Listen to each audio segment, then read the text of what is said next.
Bonsoir à toutes et bonsoir à tous. C'est très heureux de vous retrouver ici même sur le plateau de Créa Sud afin de vous donner quelques envies, quelques idées pour les jours à venir, notamment pour cette dernière partie déjà, les vacances d'été qui va démarrer à partir de la semaine prochaine, dernière quinzaine du mois d'août, une quinzaine qui va être occupée entre autres du côté du cœur de la ville de Pau par l'arrivée d'un bus un peu particulier, un péribus qui va nous entraîner au cœur d'un voyage en plein cœur des Pyrénées. Pour nous en parler, Aurélien Arirech, le directeur d'Écossen, il est aujourd'hui présent parmi nous. Bonjour Aurélien. Bonjour. Avant de nous parler de ce péribus, cette exposition itinérante qui met en avant l'ensemble du massif pyrénéen qui va donc faire escale à Pau à partir du 18 août et ce jusqu'au 13 septembre, donc dans les premiers jours de la rentrée. Un mot peut-être pour nous présenter Écossen. On a déjà reçu des membres de l'association ici même, mais pour celles et ceux qui ne connaîtraient pas Écossen, petit résumé de vos missions et puis finalement de qui constitue cette association.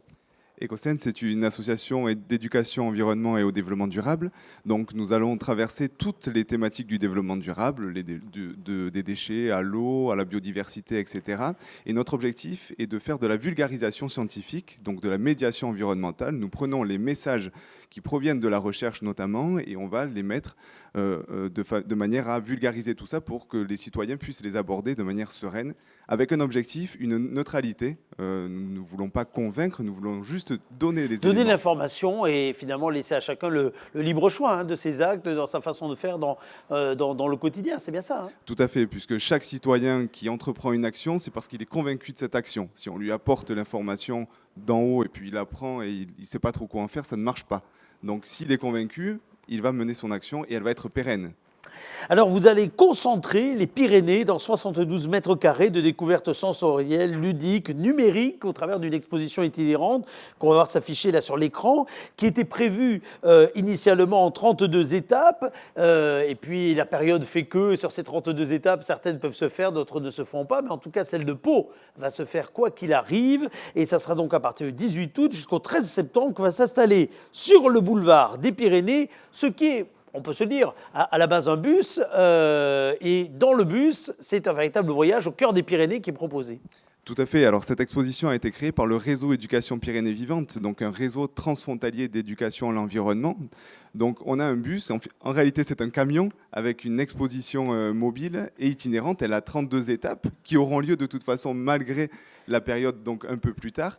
Mais dedans, nous allons voir 4 grands pôles pour découvrir les Pyrénées. Donc le pôle paysage, le pôle roche, le pôle nature et le pôle humain. Alors arrêtons-nous sur cette image quelques instants qu'on va voir également en plein écran parce qu'on se dit finalement 72 mètres carrés. Quelque part, c'est très grand, mais c'est très petit pour raconter tout ce qu'il va y avoir à raconter autour des Pyrénées, parce que le but, c'est bien de se dire qu'en rentrant, en suivant le parcours jusqu'à la sortie, on va se plonger dans l'histoire et dans ce qui fait finalement la richesse d'un massif, dont ici on a un petit bout qui va évidemment jusqu'à la Méditerranée, nous on a le bout atlantique, mais qui va jusqu'à la Méditerranée, et qui est très fort en termes de signification, d'histoire, que ce soit au sens géologique, mais aussi au sens culturel et humain. C'est là tout l'intérêt de ce péribus. Le massif est grand d'est en ouest. On ne connaît pas tout le massif. Même les grands voyageurs vont le parcourir. Maintenant, aujourd'hui, on veut aller au-delà de ça. On veut apporter plein de petits bouts du massif qui font l'ADN des Pyrénées. Et donc l'ADN des Pyrénées, ce sont ces petits bouts qui nous relient les uns aux autres sur ce massif-là. Alors dans ce petit bout, on a tout ce qui est autour des roches, premier élément. C'est formidable parce que l'histoire des Pyrénées, quelque part, en se penchant sur celle-ci, on retrouve toute l'histoire qui a construit à la fois les continents et puis spécifiquement d'ailleurs l'histoire même de nos sols ici. Bien sûr, c'est pour cela que vous allez trouver dans le pôle roche toute la géologie due aux Pyrénées, au mouvement de plaques, etc. Sans trop donner d'informations, parce que vous allez le découvrir lors de l'exposition, on arrive dans cette exposition à retracer l'histoire géologique de nos montagnes, donc de leur création jusqu'à aujourd'hui et jusqu'à cette période que l'on connaît actuelle.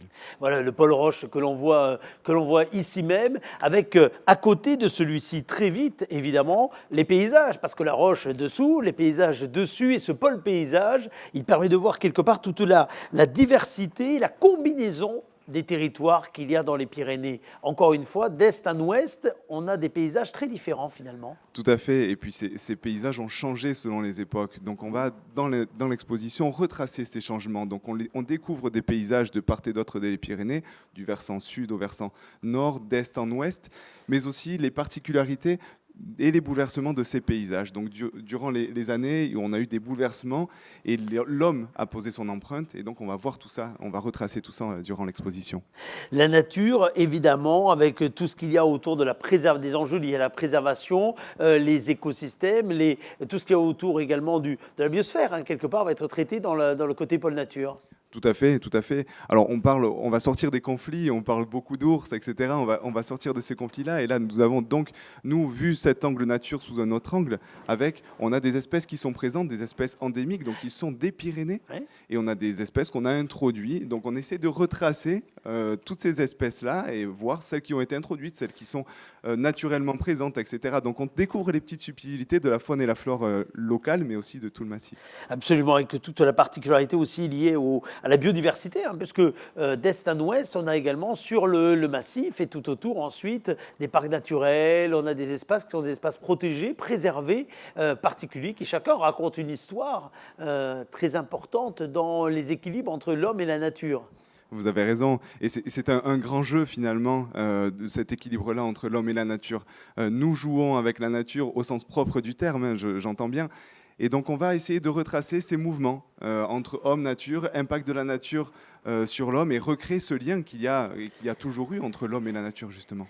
Alors justement, l'homme, il est évidemment traité, c'est le quatrième pôle, avec à la fois finalement ce qu'on fait aujourd'hui au cœur des Pyrénées, mais surtout ce que l'histoire des Pyrénées a conduit à faire aux hommes. Exactement, on a dû s'adapter. Les populations se sont toujours adaptées. Alors aujourd'hui, l'homme a un impact sur ces Pyrénées et on essaye justement de raconter cet impact qui a toujours lieu, toujours eu lieu. Et aujourd'hui, donc, on va voir de manière un petit peu active les mouvements et l'adaptation et l'activité de l'homme au cœur de ces Pyrénées.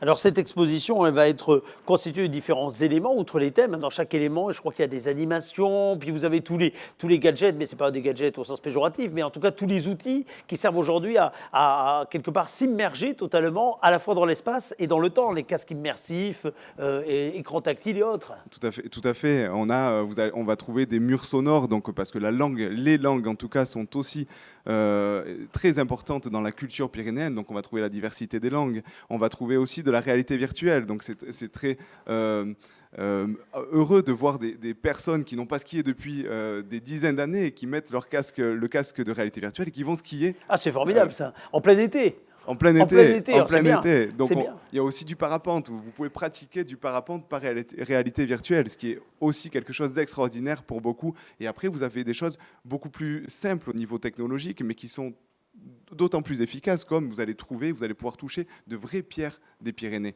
donc avec leur diversité par exemple.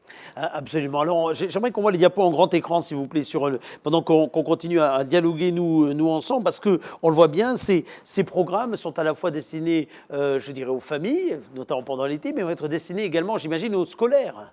Tout à fait. Donc, on a une première partie du 13 au 31 août. Effectivement, ce sera destiné plutôt aux familles qui viendront découvrir les Pyrénées, qui seront accueillis par nos 2 médiateurs qui seront présents toute la journée dans le bus. Et puis, les 2 dernières semaines de présence à Pau, donc du 2 septembre au 13 septembre, nous aurons donc plutôt un public scolaire, même s'il sera aussi ouvert au grand public. Le dispositif, à la base, il est fait pour parler, je dirais, à tout le monde, à la fois aux grands, aux petits, mais quand j'y parlais, ça veut dire aussi en toutes les langues que l'on peut croiser au cœur des Pyrénées. Je pense évidemment au français, je pense à l'espagnol, mais au-delà, il y a le basque, il y a l'occitan, il y a le catalan. Oui, c'est la complexité du réseau, mais c'est aussi sa richesse. C'est-à-dire qu'on a un réseau transfrontalier avec toutes ces langues, et du coup, tous les supports sont traduits en 5 langues. Donc évidemment, dans l'expo, vous n'allez trouver que très peu de mots, si ce n'est sur des tablettes où vous allez pouvoir creuser, mais sinon, on a essayé d'évacuer les mots parce que c'est très compliqué de tout traduire. Alors comment est-ce que vous allez faire pour accueillir le public avec des conditions tout à fait particulières que nous sommes en train de vivre? Ça va demander une organisation, j'imagine, spécifique, que ce soit en nombre de personnes dans le le bus, mais que ce soit aussi en sécurité qu'il faut avoir tout autour. Exactement, donc toutes les normes sanitaires seront bel et bien respectées. On a en plus un accompagnement de l'entreprise JP Serrou qui va venir nous donner un coup de main et qui nous fournit tout le matériel pour accompagner les personnes de manière sanitaire, donc masque obligatoire, etc. Tout sera mis au point pour que les règles soient accomplies. En tout cas. Les horaires, ça démarre donc le 18, mais de quelle heure à quelle heure? Alors ça démarre le 18 effectivement, donc tous les jours de 10h30 à 13h et une reprise l'après-midi de 15h à 19h. Alors le vendredi on ouvrira un petit peu plus tard jusqu'à 20h. Le samedi on continue de 10h30 à 20h et puis le dimanche de 15h à 19h puisque sur cette place au square Aragon, il y a aussi le fameux glacier palois. Ah oui, qui lui-même a un nombre de visiteurs absolument impressionnant. Donc vous allez, oui, faites attention, il va y avoir plus de queue qu'à l'entrée du Péribus. Ah oui, alors effectivement. Ou alors c'est que la queue va permettre également d'attendre de l'autre côté, c'est ça? Alors j'espère qu'on va s'utiliser réciproquement. Et puis bon, il faut le dire, notre fameux glacier nous fait une pyriglace. C'est pas vrai. Tout à fait. Nous aurons les 2 week-ends en tout cas à minima, la pyriglace, donc le dimanche sur le square Aragon. Ah ben très bien, c'est assez amusant pour être souligné. Donc rendez-vous donc à partir du 18 et ce jusqu'au 13 septembre. Si on veut en savoir plus, évidemment, on va sur le site internet. Tout à fait, ecocène.fr. Ecocène.fr, sur le site de la ville de Pau, évidemment, de l'Office de tourisme, parce que toutes ces animations rentrent dans le cadre des animations de l'été ici à Pau. Tout à fait. Alors au-delà du Pyribus, donc qui est visitable, où on va accueillir des participants et des visiteurs, on a tout un programme d'animation autour sur la ville. Voilà, à découvrir, donc parce que chaque jour il se passe des choses. Hein. Vous avez des ateliers créatifs, vous avez des petites conférences, vous aurez des animations, des créations artistiques, un programme assez riche et dense. Donc regardez à partir du 18 sur le site internet les différents points qui vous plairont, parce que l'idée c'est évidemment d'animer toute la ville et de rendre hommage aux Pyrénées. Tout à fait, c'est vraiment un hommage aux Pyrénées. On invite à sortir évidemment, mais là on amène les Pyrénées au pied des portes et pour que les gens les connaissent, les comprennent et plus tard peut-être à les découvrir de manière naturelle.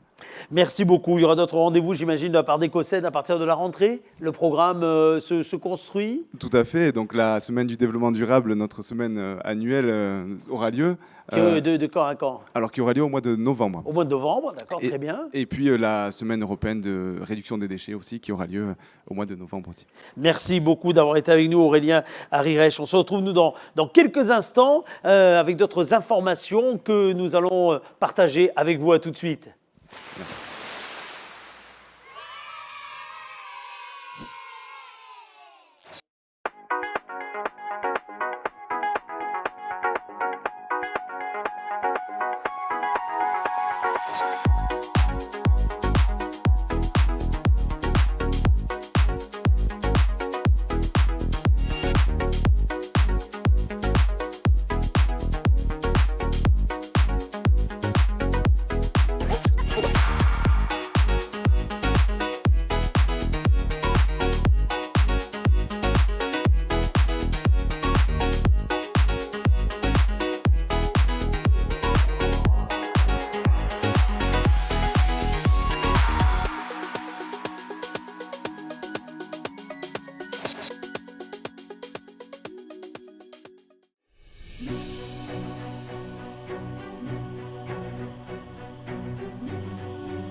Chers amis, il ne vous reste plus qu'une chose à faire maintenant. Vous vous dirigez sur la page Facebook de la chaîne locale.tv ou bien sur le site internet de la chaîne locale.tv pour tenter de gagner la cagnotte du jour à décrocher derrière les cases du mur de la chance qui anime tout l'été. C'est notre jeu estival. Pour jouer donc Facebook, la chaîne locale.tv, vous tentez votre chance. Immédiatement, vous découvrez si l'un des cadeaux mis en jeu, 120 au total, est remporté. Petit résumé de ces 120 cadeaux maintenant à l'image. Et nous, on se retrouve très vite ici au cœur de notre studio de Créa Sud installé à l'Escar pour un nouveau numéro de Bonsoir le Béarn. Salut!